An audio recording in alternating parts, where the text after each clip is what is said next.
నమస్తే, welcome to our channel. నేను మీ పద్మావతి. ఈరోజు మనతో పాటు ప్రముఖ జ్యోతిష్య వాస్తు పండితులు డాక్టర్ గుండెపూడి శివసుధీర్ శర్మ గారు ఉన్నారు. మరి ఆయనతో మాట్లాడి కుంభరాశి వారికి ఎటువంటి ఫలితాలు కనిపిస్తున్నాయని తెలుసుకునే ప్రయత్నం చేద్దాం. మరి మీరు కూడా చూసేయండి.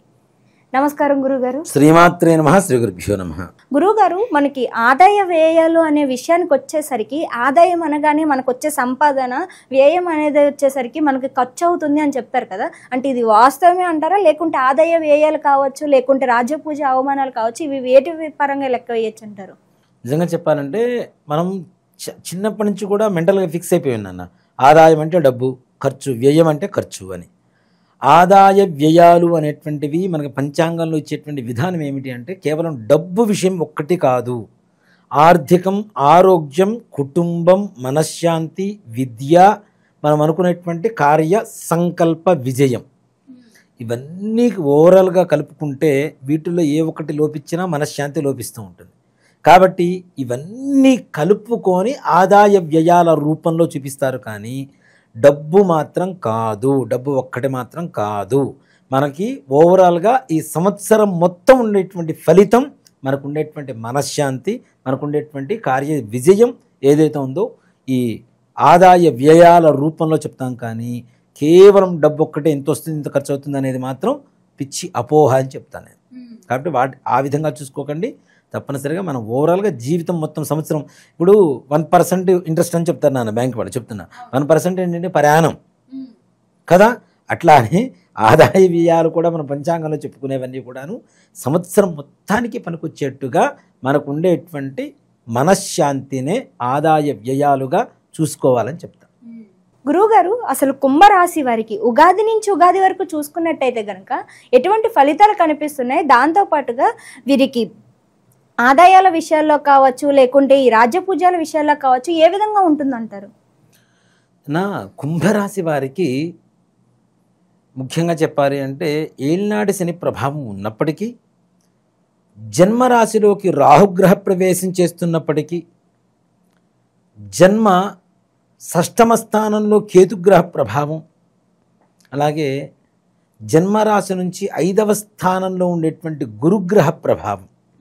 ముఖ్యంగా నాన్న, గురుడు 5వ రాశిని చూస్తున్నా, మన రాశి నుంచి 5వ స్థానంలో గురుడు ఉన్నా, 3వ స్థానాన్ని చూస్తున్నా, జన్మరాశిలో ఉన్న గురుగ్రహ ప్రభావం చాలా మంచిగా ఉంటుంది నాన్న. ఇందాక మనం చెప్పుకున్నాం, గురుగ్రహ అనుగ్రహం ఉంటే మిగిలిన గ్రహాలు అన్నీ కూడా చిన్న చిన్న సమస్యలు ఉన్నా ఏమున్నా సరే ముందుకు లాక్కు వెళ్ళేటువంటి పరిస్థితులు కనబడుతూ ఉంటాయి. మే 15వ తారీఖు నుంచి గురువు 5వ స్థానంలో సంచరిస్తూ ఉంటారు కుంభరాశి వారికి. ఈ విధంగా చూసుకుంటే కుంభరాశి వారికి చాలా వరకు కూడాను అంతకు ముందున్నటువంటి సమస్యల కంటే చాలా వరకు తగ్గిపోతాయి.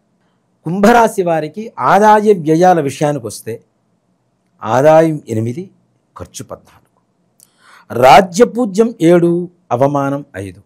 బాగుందనే చెప్పాలి కొంతవరకు. అంతకుముందు వీళ్ళు ఎక్కడికి వెళ్ళినా పనులు కావు. ఎంత ప్రయత్నించినా, ఎంత గొప్ప స్థాయిలో ఉన్నటువంటి వ్యక్తి అయినా ఏ పనికి వెళ్ళినా చుక్క ఎదురు. పైగా వీళ్ళ లక్షణం ఏంటంటే వీళ్ళ దగ్గర పనిచేసేటువంటి వాళ్ళే వీళ్ళకి శత్రువులుగా మారినటువంటి సన్నివేశాలు ఇంతవరకు జరిగినాయి. ఇప్పుడు ఒక చోట పనిచేస్తున్నారు నాన్న, యజమాని ఉన్నాడు. యజమాని చేసేటువంటి పని యజమాని ఒప్పుకుంటాడు, కింద పనిచేసేవాళ్ళు పనిచేస్తూ ఉంటారు. ఇంతకాలం జరిగింది ఏంటి అంటే ముఖ్యంగా యజమాని చేసేటువంటి పనివాడు చేస్తున్నప్పుడు పని విషయం తెలుస్తుంది. కాబట్టి యజమాని ఎక్కడైతే వెళ్ళి వర్క్ తెచ్చుకుంటాడో అక్కడికి పనివాళ్ళు ముందుగానే వెళ్ళి ఆ పనిని వీళ్ళే తెచ్చుకొని యజమానికి ద్రోహం చేసినటువంటి పరిస్థితులు ఇంతకాలం ఎదురు చూసినటువంటి పరిస్థితే కుంభరాశి వారిది. వెన్నుపోటు. ఇప్పుడు పని చేసుకోవాలంటే ఇంకో చోట పోయి పని చేయాలి. అదే కస్టమర్ దగ్గరికి పోయి యజమానిని దెబ్బ కొట్టడం అనేది ఇంతకాలం మనకు కూడిపెట్టింది ఆయనే కదా, 4 వేళ్ళు నోట్లో పోవడానికి కారణం ఆయనే కదా. అలాంటి కుటుంబాన్ని రోడ్డున వేద్దామనేటువంటి ఒక లక్ష్య భావనతో పనిచేసినటువంటి వాళ్ళందరికీ కూడాను చెంప పెట్టు ఉంటుంది ఈసారి తప్పనిసరిగా యజమానుల దగ్గర నుంచి. యజమానులు మంచి స్థాయికి వెళ్ళటం అనేది తప్పనిసరిగా జరుగుతుంది. అనుకున్న పనులు ఏవైతే ఉన్నాయో సకాలంలో చక్కగా విజయవంతంగా వాళ్ళకున్నటువంటి తెలివితేటలతో ముందుకు తీసుకుని వెళ్తారు. ఎలాంటి ప్రత్యర్థులనైనా సరే ఎదుర్కొనేటువంటి శక్తిని సంపాదించుకోబోతున్నారు కుంభరాశి వాళ్ళు. ముఖ్యంగా ఈ కుంభరాశి వాళ్ళకి ఆర్థికపరమైనటువంటి లాభాలు చాలా చక్కగా రాబోతున్నాయి. ముఖ్యంగా వ్యాపార విషయంలో పనిచేసేటువంటి వాళ్ళకి, వ్యాపారం చేసుకునేటువంటి వాళ్ళకి, అది కిరాణా స్టోర్స్ కావచ్చు, లేదంటే బిల్డర్స్ కావచ్చు, ఇంటీరియర్ డెకరేషన్స్ కావచ్చు, పెట్రోలియం కావచ్చు, పెయింటర్స్ కావచ్చు, పెయింట్ షాప్స్ కావచ్చు, చీరల షాపులు కావచ్చు, ఎలాంటి రకమైనటువంటి షాపులు అంటే ఏదైతే బిజినెస్ చేస్తారో వ్యాపారం చేసేటువంటి వాళ్ళందరికీ కూడాను గురుగ్రహానుగ్రహంతో ప్రశాంతంగా పరిపూర్ణంగా ఆర్థిక లాభాన్ని సంపాదించుకొని అవి లెక్క పెట్టుకోవడానికి కావలసినంత సమయాన్ని వెతుక్కుంటూ ఉండేటువంటి పరిస్థితుల్లో తప్పనిసరిగా కుంభరాశి వారు ఉండబోతున్నారని చెప్పడంలో ఏమాత్రం కూడా అతిశక్తి కాదు నాన్న.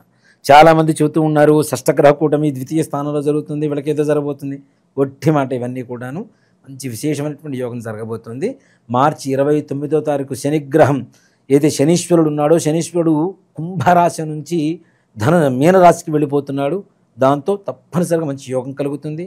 అలాగే కొన్ని గ్రహాల అనుగ్రహం కూడా వీళ్ళకి సానుకూలంగా మారబోతుంది. ముఖ్యంగా రియల్ ఎస్టేట్ రంగంలో ఉండేటువంటి వాళ్ళకి, బిల్డర్స్కి, ఇట్లాంటి వాళ్ళకి కూడా చాలా విశేషమైనటువంటి యోగం కలగబోతుంది. అనేకమైనటువంటి ధనం అంటే ఆఫర్స్ కూడా కొత్తగా వస్తాయి నాన్న. పాత వ్యక్తుల దగ్గర నుంచి పనులు రావడం తీసి పక్కన పెడితే కొత్త కాంట్రాక్టులు, కొత్త వ్యక్తుల పరిచయాలు, తద్వారా ఆర్థిక లాభాలు చక్కగా కలుగుతాయి.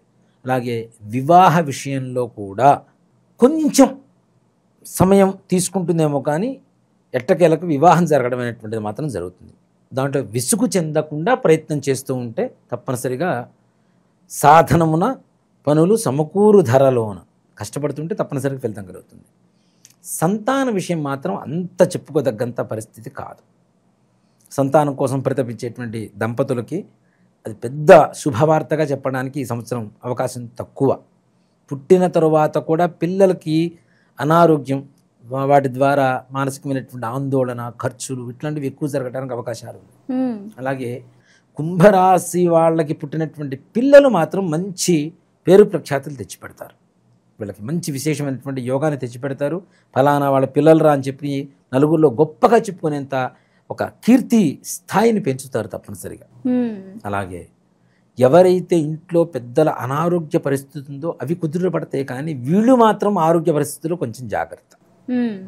పని ఒత్తిడి వల్ల, ఆలోచన వల్ల ఆరోగ్యాన్ని పట్టించుకోకపోవటం, సమయానికి నిద్రపోకపోవటం, సమయానికి ఆహారం లేకపోవడం వల్ల కూడా ముఖ్యంగా గ్యాస్ట్రిక్ ట్రబుల్స్ అనేది ఎక్కువగా వీళ్ళు ఫేస్ చేసేటువంటి సమస్యలుగా చెప్పుకోవచ్చు. అలాగే చర్మ సంబంధమైనటువంటివి, నేత్ర సంబంధమైనటువంటివి కొంచెం జాగ్రత్తగా ఉండవలసినటువంటి పరిస్థితులు.